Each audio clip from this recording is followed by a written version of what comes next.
Hello friends, स्वागत है आप सभी का एक बार फिर से आपके अपने यूट्यूब चैनल स्मार्ट स्टडी 2.0 में। तो फ्रेंड्स देखिए, इस वीडियो में देखेंगे रेलवे एनटीपीसी और ग्रुप डी के लिए स्पेशल विज्ञान के 40 महत्वपूर्ण क्वेश्चन को। साइंस के टॉप 40 क्वेश्चन है जो रेलवे एग्जाम्स के लिए स्पेशल है। तो पूरा वीडियो को कंप्लीट देखिए, एक भी क्वेश्चन को स्किप मत करना। सभी साथियों से रिक्वेस्ट है, वीडियो को सभी लाइक कर दीजिए, शेयर कर देना अपने दोस्तों के साथ। जितने साथी क्लास में नए हैं सब्सक्राइब कर लेना चैनल को, बेल आइकन को ऑन कर लेना। देखो पहला क्वेश्चन स्क्रीन पर, राजस्थान स्थित डेगाना किसके उत्पादन के लिए प्रसिद्ध है? तो साथियों राजस्थान में जो डेगाना खान है वहाँ से टंगस्टन का उत्पादन होता है। देखो ऑप्शन नंबर 1 करेक्ट आएगा टंगस्टन, जिसका उपयोग विद्युत बल्ब के फिलामेंट के रूप में करते हैं और इसको डब्ल्यू से सूचित करते हैं। आगे देखिए अगला क्वेश्चन, एडम उत्प्रेरक के नाम से किसे जाना जाता है? साथियों ध्यान से देखना, एडम उत्प्रेरक के नाम से प्लेटिनम को ही जाना जाता है। ऑप्शन नंबर ए आपका करेक्ट आएगा प्लेटिनम। आगे देखिए, सफ़ेद स्वर्ण के नाम से किसको जाना जाता है? तो साथियों सफ़ेद सोना के नाम से भी प्लेटिनम को ही जाना जाता है। ऑप्शन नंबर बी यहाँ भी आपका करेक्ट आएगा प्लेटिनम। आगे देखिए अगला क्वेश्चन क्या है, वायुयान निर्माण में कौन सी धातु प्रयुक्त होती है? ध्यान से देखना। तो साथियों देखो, वायुयान निर्माण में या तो पैलेडियम या तो एल्युमिनियम, तो यहाँ एल्युमिनियम ऑप्शन में है नहीं, इसीलिए पैलेडियम आपका करेक्ट आएगा, पैलेडियम का उपयोग होता है। आगे देखिए, कैडमियम प्रदूषण किससे संबंधित है? कैडमियम प्रदूषण का संबंध किससे है? तो साथियों देखना, कैडमियम प्रदूषण से इटाई नामक रोग होता है। ऑप्शन नंबर सी करेक्ट है, इटाई। आगे देखिए, गेलेना का रासायनिक नाम क्या होता है? गेलेना साथियों, गेलेना सीसा का अयस्क है, इसी से सीसा को निकाला जाता है और गेलेना का रासायनिक नाम होता है लेड सल्फाइड। देखो ऑप्शन नंबर सी आपका करेक्ट है, लेड सल्फाइड। आगे देखिए, लेड पाइप पीने के जल के ले जाने के लिए उचित नहीं है, क्यों? जो सीसा का पाइप होता है उसमें पीने के पानी को नहीं ले जाया जाता है, क्यों? देखो क्योंकि वे वायु में मिश्रित पानी के साथ घुलकर विषैले लेड हाइड्रोक्साइड को उत्पन्न करते हैं, इसीलिए। ऑप्शन नंबर ए आपका करेक्ट है। आगे देखिए, सामान्य ट्यूबलाइट में कौन सी गैस भरी होती है? जो सामान्य ट्यूबलाइट होती है जिसका प्रयोग घरों में उपयोग करते हैं, उसमें कौन सी गैस भरी होती है? तो देखना है इस क्वेश्चन का करेक्ट आएगा, देखो ऑर्गन गैस के साथ mercury vapour. Option number C आपका करेक्ट आएगा। आगे देखिए, पारे का साधारणतः तापमापी यंत्रों में उपयोग किया जाता है क्योंकि इसकी विशेषता क्या होता है? तो साथियों देखना, पारे का साधारणतः तापमापी यंत्रों में उपयोग किया जाता है क्योंकि इसकी विशेषता है कि पारे का उच्च संचालन शक्ति होता है, पारा Hg मरकरी, याद रखना, ठीक है। आगे देखिए, सोने का निष्कर्षण मुख्यतः किस धातु से किया जाता है? साथियों इंपोर्टेंट क्वेश्चन है। देखो सोने का निष्कर्षण, सोने को Au से संकेत करते हैं और सोने का निष्कर्षण सेल्वेनाइट और केलावेराइट और ब इन दोनों से ही करते हैं। तो ऑप्शन नंबर सी करेक्ट आएगा। आगे देखिए, लूनर कास्टिक का रासायनिक नाम क्या है? तो साथियों ध्यान से देखना, लूनर कास्टिक का रासायनिक नाम होता है सिल्वर नाइट्रेट। देखो ऑप्शन नंबर सी आपका करेक्ट आएगा, सिल्वर नाइट्रेट। आगे देखिए, किसके निष्कर्षण के लिए साइनाइड विधि प्रयुक्त की जाती है? इंपॉर्टेंट क्वेश्चन है साथियों, देखना किसके निष्कर्षण के लिए साइनाइड विधि प्रयुक्त की जाती है? साथियों यहाँ आपको याद रखना है चांदी के निष्कर्षण में, यानी सिल्वर, ठीक है। तो यहाँ आपका करेक्ट आएगा चांदी। आगे देखिए क्वेश्चन क्या है, निम्नलिखित में से कौन सा एक धातु है? साथियों इनमें से कौन सा एक धातु है? तो देखो जिंक, जस्ता, ये तो एक धातु है ना, तो ऑप्शन नंबर बी करेक्ट आएगा। सिंपल सा क्वेश्चन है। आगे देखो, वे कौन सी धातुएं हैं जो सिल्वर रंग की नहीं होती है? तो साथियों देखो, इनमें से कौन सी धातु है जो सिल्वर रंग की नहीं होती है? तो तांबा और सोना, देखते हो ना, ये हल्का इनमें हल्का सा पीलापन होता है, ये सिल्वर रंग की नहीं होती है। तो ऑप्शन नंबर बी करेक्ट आएगा। आगे देखिए, हरा थोथा या हरा कशिश किस रासायनिक पदार्थ का प्रचलित नाम है? तो साथियों देखना, हरा थोथा या हरा कशिश किस रासायनिक पदार्थ का प्रचलित नाम है? तो यहाँ आपको जरूर याद रखना है साथियों, देखो मैं याद रखना है आपको फेरस सल्फेट का, ठीक है, फेरस सल्फेट याद रखना है आपको। ऑप्शन नंबर डी करेक्ट है। आगे देखिए, स्टील को कठोरता प्रदान करने के लिए मिलाई जाती है क्या? साथियों स्टील को कठोर करने के लिए उसमें मिलाई जाती है मैग्नीज की मात्रा, याद रखना। ऑप्शन नंबर बी यहाँ आपका करेक्ट आएगा, मैग्नीज की मात्रा। आगे देखिए, लोहा का शुद्ध रूप क्या होता है? तो साथियों देखो, लोहा का सबसे शुद्धतम रूप होता है क्या?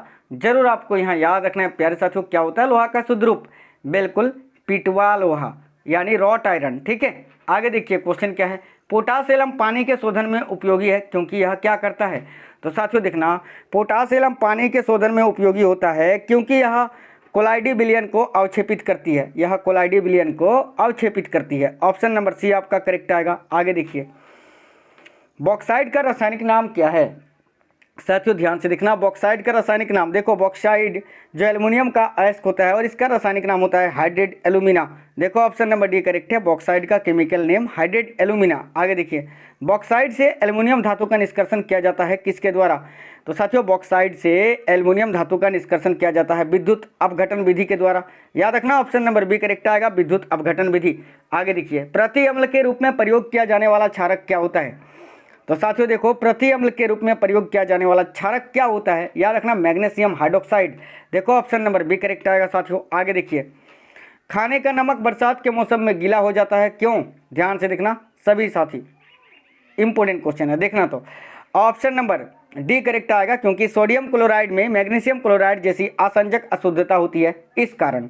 आगे देखिए, आधुनिक आवर्त सारणी के 5वें आवर्त में कितने तत्व हैं? तो साथियों देखना, आधुनिक आवर्त सारणी के 5वें आवर्त में कुल तत्वों की संख्या है 18। ऑप्शन नंबर सी आपका करेक्ट आएगा। आगे देखिए, निम्न में से किसमें शून्य इलेक्ट्रॉन सजातीयता होती है? निम्न में से किसमें शून्य इलेक्ट्रॉन सजातीयता होती है? इंपॉर्टेंट क्वेश्चन है साथियों, ध्यान से देखना, किसमें शून्य इलेक्ट्रॉन सजातीयता होती है? जरूर आपको याद रखना है यहाँ नियोन में। देखो ऑप्शन नंबर डी करेक्ट आएगा, नियोन। आगे देखिए, क्वेश्चन क्या है साथियों, प्रत्येक आवृत्ति, देखो प्रत्येक आवृत्ति का अंतिम सदस्य क्या होता है? प्रत्येक आवर्त होगा, माफ करना आवर्त होगा यहाँ यार। प्रत्येक आवर्त का अंतिम सदस्य क्या होता है साथियों? याद रखना है आपको यहाँ, देखो एक अक्रिय गैस, एक निष्क्रिय गैस, एक नोबल गैस जो आप बोल सकते हो। आगे देखिए अगला क्वेश्चन, आधुनिक आवर्त सारणी में तत्वों के वर्गीकरण का आधार क्या है? यानी आधुनिक आवर्त सारणी है जो है मॉडर्न पीरियोडिक टेबल, जिसका नियम हेनरी मोजले ने दिया है। इसमें तत्वों को किस आधार पर वर्गीकरण किया गया है? तो परमाणु संख्या के आधार पर। ऑप्शन नंबर ए आपका करेक्ट आएगा। आगे देखिए अगला क्वेश्चन क्या है, यदि तत्वों को बढ़ते परमाणु भारों के क्रम में लिखा जाए तो हर 8वां तत्व अपने से पहले तत्व के समान गुणों वाला होगा। यह नियम कौन सा है? तो यह नियम है साथियों न्यूलैंडस का अष्टक नियम। याद रखना ऑप्शन नंबर डी करेक्ट है। आगे देखिए, निम्न में से किसका प्रयोग नोदक या रॉकेट में ईंधन के रूप में किया जाता है? देखो, निम्न में से किसका प्रयोग नोदक या रॉकेट में ईंधन के रूप में किया जाता है? तो साथियों द्रव हाइड्रोजन और द्रव ऑक्सीजन का। ऑप्शन नंबर सी आपका करेक्ट है, याद रखना। आगे देखिए अगला क्वेश्चन क्या है साथियों, प्रति ग्राम ईंधन द्वारा मोचित ऊर्जा की दृष्टि से निम्न में से सर्वोत्तम ईंधन कौन सा है? देखो, प्रति ग्राम ईंधन द्वारा मोचित ऊर्जा की दृष्टि से निम्न में से सर्वोत्तम ईंधन कौन सा है? जरूर आपको याद रखना है, इंपोर्टेंट क्वेश्चन है। हाइड्रोजन आपका करेक्ट है साथियों, ऑप्शन नंबर ए हाइड्रोजन। आगे देखिए, अग्निशामक यंत्र में बोतल में रखे सांद्र सल्फ्यूरिक अम्ल के साथ निम्नलिखित में से किसका सांद्र विलयन रखा जाता है? इंपोर्टेंट क्वेश्चन है, ध्यान से देखो सभी साथियों, अग्निशामक यंत्र में बोतल में रखे सांद्र सल्फ्यूरिक अम्ल के साथ सोडियम बाइकार्बोनेट रखा जाता है। याद रखना ऑप्शन नंबर ए आपका करेक्ट है।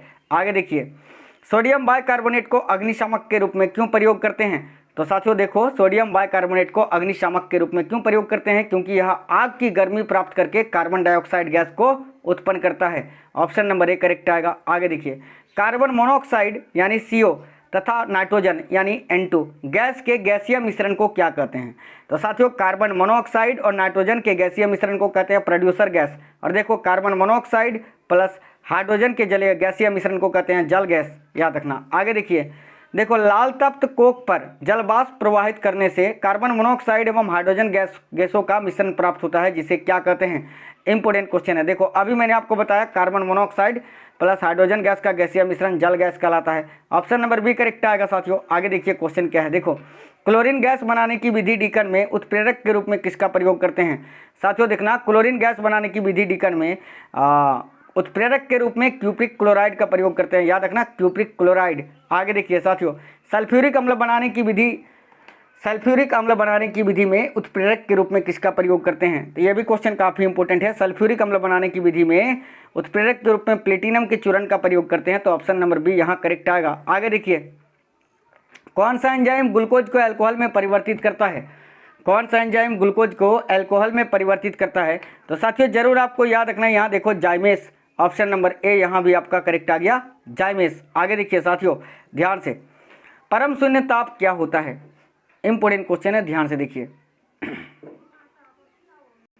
देखो ऑप्शन नंबर बी करेक्ट आएगा, सैद्धांतिक रूप से न्यूनतम संभव तापमान। ये कितना होता है? -273.16 डिग्री सेंटीग्रेड, यानी इससे कम संभावित तापमान नहीं हो सकता है। आगे देखिए, किसी गैस को दबाने पर क्या होता है? इंपॉर्टेंट क्वेश्चन है साथियों। देखो ऑप्शन नंबर सी करेक्ट आएगा, किसी गैस को दबाने पर दाब और ताप दोनों ही बढ़ते हैं।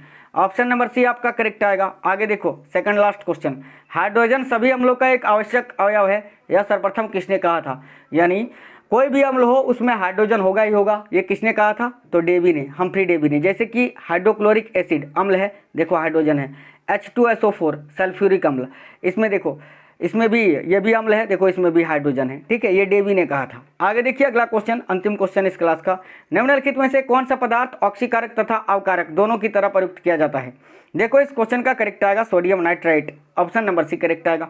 निम्नलिखित में से कौन सा पदार्थ ऑक्सीकारक तथा अवकारक दोनों की तरह ही प्रयुक्त किया जाता है? तो सोडियम नाइट्राइट, याद रखना ऑप्शन नंबर सी यहाँ करेक्ट आएगा, ठीक है। साथियों देखो सभी साथियों से रिक्वेस्ट है, वीडियो को सभी लाइक कर दो। आप लोग वीडियो को बिना लाइक किए हुए क्लास छोड़कर कोई मत जाना। सभी साथी वीडियो को लाइक कर दीजिए, शेयर कर दीजिए दोस्तों के साथ। कैसा क्वेश्चन था, कैसा आपको ये वीडियो लगा है, कमेंट कर बताइए। जितने साथी नए थे चैनल सब्सक्राइब करके बेल आइकन को ऑन कर लेना, डेली आपको पढ़ाते हैं इसी तरह, ठीक है।